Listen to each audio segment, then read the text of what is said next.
The Cage of One's Choosing. Summary. Prince Daemon fell in love with Laena. The singers would have us believe. Men of a more cynical bent believe the prince saw her as a way to check his own descent. Once seen as his brother's heir, he had fallen far down in the line of succession, and neither the Greens nor the Blacks had a place for him. But House Velaryon was powerful enough to defy both parties with impunity. What if neither the singers nor the cynics had the right of it? Written and read by Neria. He had departed the Eyrie in fury, jumping onto Caraxes before he had even given a thought to where he would go once aflight, and his faithful mount had risen into the clouds obligingly, taking him away at speed. Away.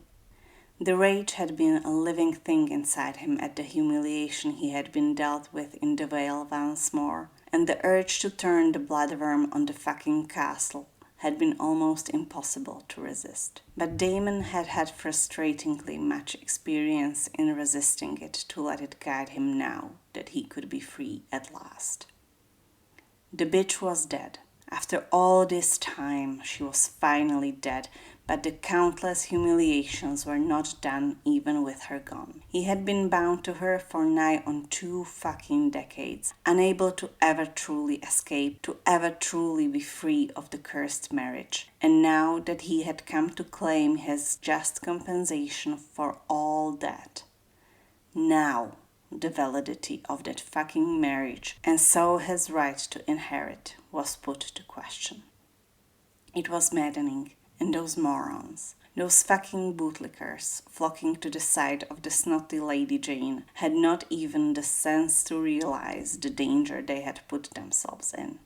In the Vale, Daemon was a fucking jape, a toothless, flameless dragon. Oh, how he wished to prove them wrong. Oh, how he wished he had not resisted the temptation.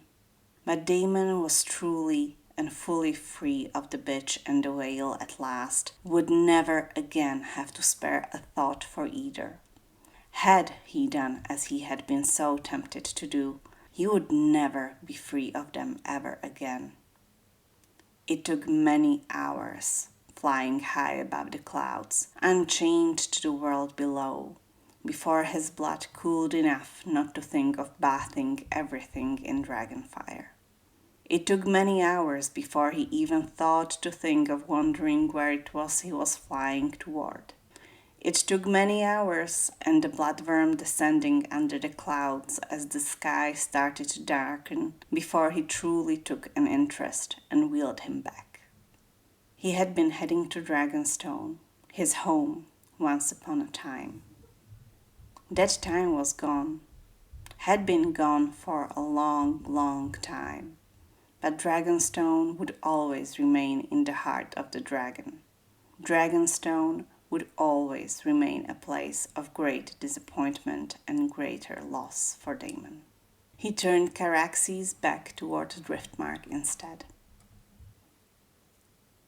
The smiles on the faces of Rhaenys and Corlys were strained as they welcomed him to high tide and invited him to eat at their table, and he regretted the visit already. But he was fucking hungry after spending the whole day in the saddle, and he felt as if he could drain a well all on his own. Their daughter did not even look at him as she greeted him, her eyes planted firmly to the ground, her shoulders slumped, and his annoyance flared, and his lips thinned to see a dragon rider behave so. Worse, Vagar's dragon rider. The daughter of Rhaenys, the proud rider of Meleys, and the famed sea snake. This. Needless to say, he was a poor company at supper, but the mood at the high table must have been frosty even before his arrival, for no one remarked upon it.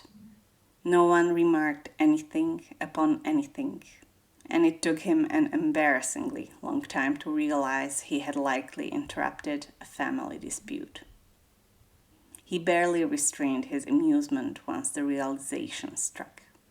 But restrain it he did, for it struck with the appearance of a most unpleasant man he had ever the displeasure to share a high table with. The man stumbled in, draping himself over Laena Velaryon drunkenly, and Daemon was halfway out of his seat, his hand on Dark Sister's hilt, before he realized that neither Rhaenys nor Corlys had reacted beyond their postures becoming rigid and tightening of their jaws.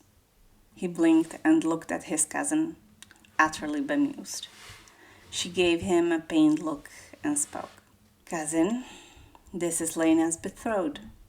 Daemon regarded the man, not bothering to hide his disgust as the glazed eyes examined him in turn, nodding in satisfaction. "I am that, and don't you forget it." The man sniffed haughtily.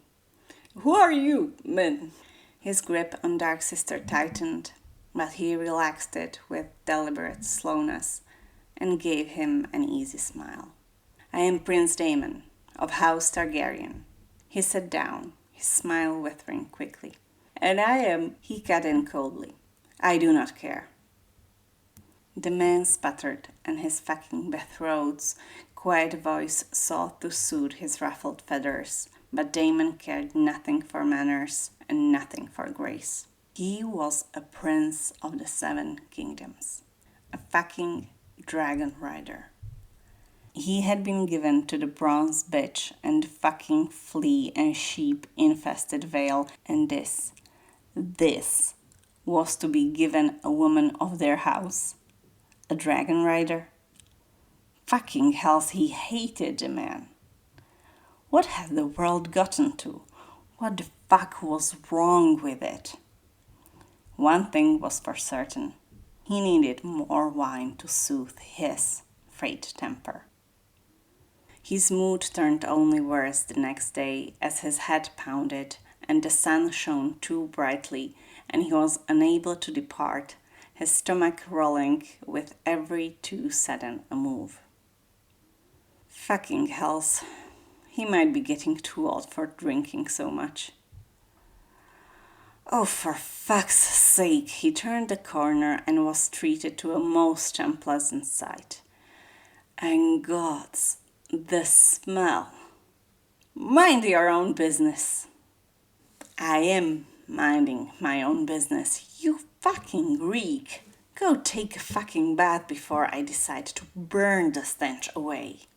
How the girl withstood him leaning over her when Daemon was feet away and his stomach was on the very brink of rebelling, he would never understand, pulling cautious breath through his mouth. The man nearly choked on his indignation as he stepped away from the girl and toward him. "How dare you?" Daemon raised his hand to lazily rub at his aching temple. "I dare? Because I do not care. I have little patience for dragon feet. Now go, or I shall be violently sick all over you." The man pulled a disgusted face at him and turned to stumble away at long last. Gods, what relief to be able to breathe through his nose. The ache behind his eyes lessened somewhat. "Your assistance was unnecessary, my prince." The girl's voice was cool and even. He snorted and gave the girl an annoyed glance, and then blinked. Laena Velaryon. Huh. What assistance? The man's stench was making me sick. How could you bear it? I have no idea. Amusement lit her eyes and a smile flashed across her face. The trick is to breathe through one's mouth. Which Daemon had done, and it had not helped at all. Her eyes glittered with impish glee. And not be drunk. He let out a growl, and she let out a laugh, and he marveled at her transformation, the wariness and the timidness gone, and his breath stilled. She was truly beautiful like this. Quite literally breathtaking. Daemon squeezed his eyes shut and rubbed at his forehead vigorously. He must be drunk out of his wits. This was Rhaenys' daughter. Should he try anything with her, he would be strung up by his thumbs and roasted slowly. When he opened his eyes, she was still there, looking at him with a curious expression, mischief gone from it, and he was relieved to find his wits somewhat restored. He gave her a practiced smile and a light bow of his head. "Excuse me, my lady. I think it best if I go find some rest." Uncertainty entered her eyes and her smile, and his relief grew, even as she gave him a perfect little curtsy in parting. Yes, his wits had been safely restored, and a little more sleep would serve to cure him of whatever this foolishness was entirely. Suppers at Driftmark were dull affairs, he came to realize. Or mayhaps not dull, merely annoying in their quiet unhappiness in a way he had not experienced since his dismal years at Runestone, and despite it being only a second supper, it had him nearly choking on anxiousness, itching to be gone. He excused himself from the high table as soon as even remotely polite, and dropped himself into the sand by his faithful mount's side to breathe in the clear and crisp salty air, watching waves wash against the shore, seeking to calm his spinning mind. He was free, he reminded himself, but it was useless. "Do you not enjoy our company, my prince?" He did not turn toward the voice, misliking its evenness. "It has nothing to do with company. I am merely tired and wished to rest some more before I depart on the morrow." There was a long pause behind him, and the voice was full of disappointment when it spoke again. "You mean to leave already?" He snorted. "There seems to be little cause for me to stay, and I left my men on their own long enough."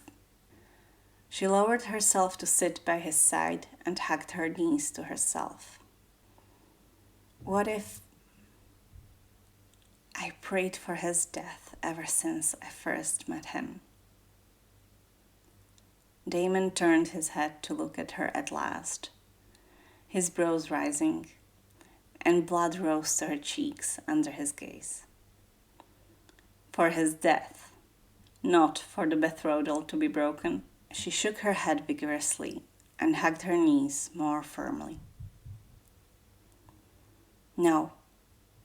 I knew even then that only death would free me of it, his or mine." Daemon turned back to face the sea. "My condolences, then." "He lives still." "Yes, that was what my condolences were for." There was a beat of silence between them. What if he did not? A dry chuckle escaped him. "You would be free of the betrothal in that case, as we have just discussed. Have you finally decided to feed a worthless wretch to Vagar at last?" Oh no, I decided on that long ago. But he will not go anywhere near her. Vagar is difficult to miss." His cheeks were starting to hurt from the effort to restrain his mirth. "If you mean to use Caraxes instead, feel free. I am sure he will not object." "No, he would not come near a dragon, and he knows you mislike him anyway. I mean, what if you killed him? He is rather aggravating." Daemon's mirth evaporated, coldness spreading in his chest instead, but his silence did not deter her. I could, if he was dead, I would be free. I could go with you and Vagar. Vagar would come along as well, of course, wherever you want, however long you would have me, have us. He laughed. He laughed at the fucking ridiculousness of the situation. He laughed because had there been a chance of saving himself from his shrew of a wife, he would have done the same, would have offered himself had all else failed. And though fail it had, there had been no one to offer himself to anyway. Then he laughed more, because what a shame it was. A shame that Viserys could not have been persuaded to grant him his annulment so. Oh gods, he must be mad to be even considering this. When he calmed at last, he rose to his feet, wiped his tears, and told her, "You would trade one cage for another?" She rose to her feet as well and looked into his eyes as she answered him boldly. "If it is a cage I must live in, I would have it be a cage of my choosing." "You are a dragon rider. Your mount is the largest living dragon," he reminded her, and himself too. She had no need of him. "You can go whenever and wherever you might wish." She rolled her eyes at him. "I am also a woman. I have little doubt of what would become of me before long should I run away and venture out into the world on my own. And yet you would give yourself to a man you do not know so easily." Heat rose to her cheeks. "I know enough of you." He hummed in thought, and his eyes moved away from her to the steep stairs leading back to High Tide and to the keep itself. Rhaenys would skin him alive if she ever caught him. Them. And yet, it had been such a long time since he had anyone to truly keep him company, ever since Mysaria.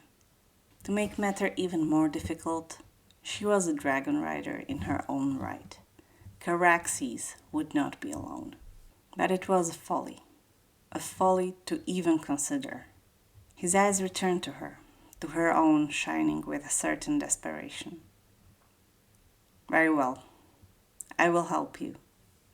It was a folly, and he was a fool. Tears appeared in her eyes, and she threw herself at him, embracing him tightly. "Oh, thank you, thank you, thank you. You will not regret this, I swear. I swear."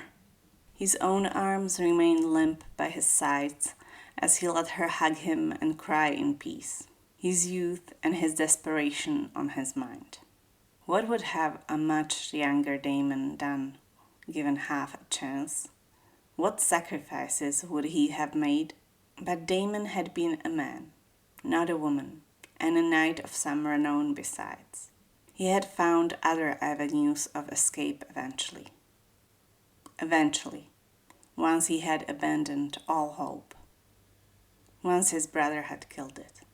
When she stepped away from him at last, her cheeks were wet, but she was smiling as she wiped at them.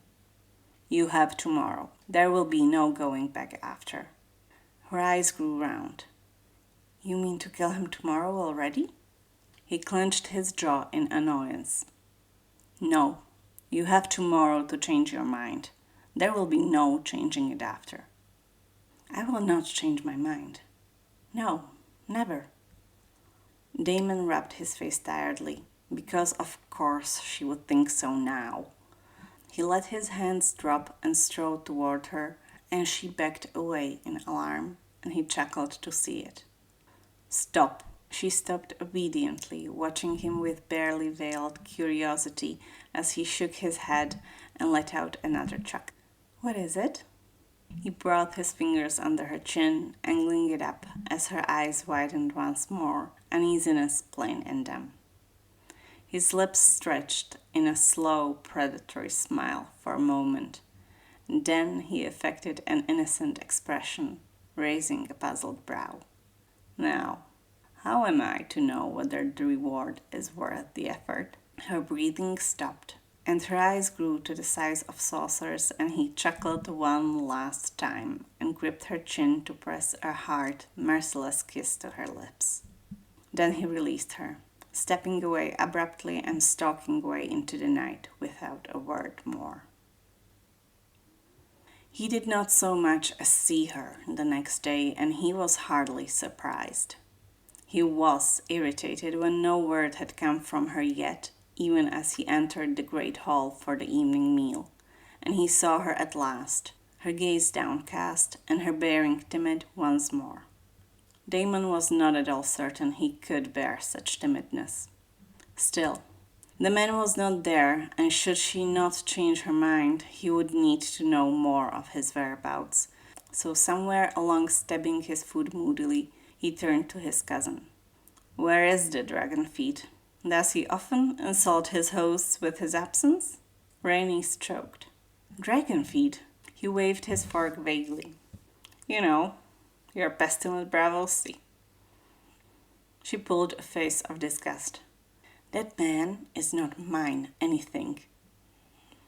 Daemon's voice was rather dry in reply. "He is your soon-to-be good son." She shuddered dramatically.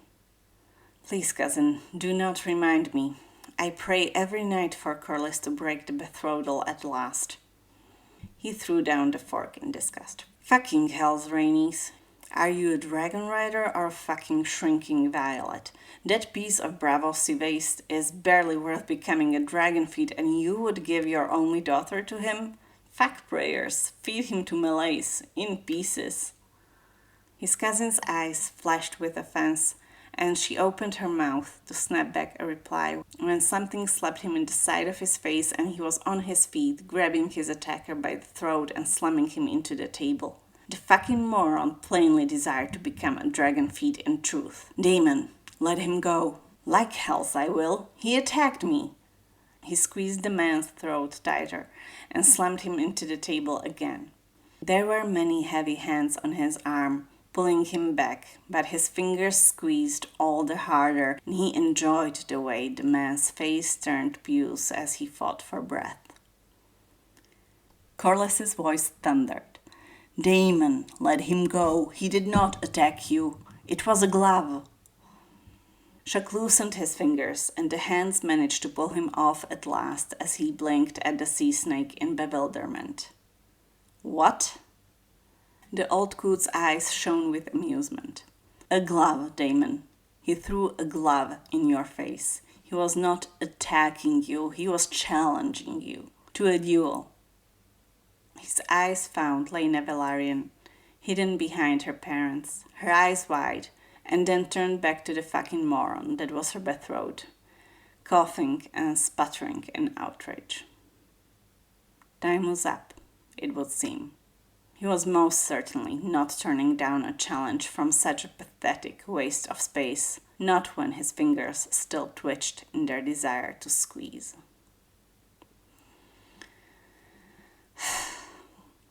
He picked the glove up with a self-deprecating smile. "Ah, it would seem I must apologize. It is just... It never occurred to me that such a craven and fucking pathetic weakling would ever dare to challenge me." Corlys Velaryon seemed to be choking on the desire to laugh, while Rhaenys gave him an exasperated look. There seemed to be tears in their daughter's eyes. Fucking great. When the duel came, the man died easily. Sometime in the night, or mayhaps in the harsh, sober light of the morning, it must have dawned on him that he would not live, that there was no chance of winning against Dark Sister. There was no more outrage in the man's eyes. Not even hate remained there. Only fear. The man's blade trembled as he held it in front of himself and rushed to attack Daemon. He did not bother pretending it to be of any threat to him as he sidestepped with a cold smile and a flick of his wrist and opened the man's throat. None of the Velaryons seemed sorry to see him bleed out, for his blood to water the sands of their courtyard. Even the tears on Laena Velaryon's face seemed to be tears of relief rather than grief. He hoped it was relief, not regret. His old friend was all smiles as he led him into his cellar and poured him his best wine, and Daemon watched him warily, his mind still trying to puzzle out whether he even wanted his reward. He had wanted to help, and the promise of companionship had him so very tempted. But Corlys Velaryon was his friend, a true friend after all these years. Rhaenys was his cousin, his family, the only member of it to still receive him, whatever his brother had decreed. "I want your daughter." The sea snake stopped speaking mid-word, his smile dying, his eyes becoming dangerous. "Care to elaborate?" Daemon took a deep breath and repeated himself. "I want your daughter. I am a widower now and free to take a wife. I want her." An ironic smile settled on his face. "Is her hand not a just reward for freeing you of that pestilence?" Some of the danger in Corlys's eyes melted away, and he leaned back deeper into his cushioned seat. "Viserys will never agree. He thinks you too dangerous as is. He thinks me too dangerous despite wedding his daughter to my son." Daemon snorted. "Do you blame him? Were I you, I would not be happy with the fruit of that marriage." The Lord of the Tides, the Master of Driftmark, was not amused. "Nevertheless, Viserys will never give his approval." "He will not." Daemon knew his brother well enough to know that too.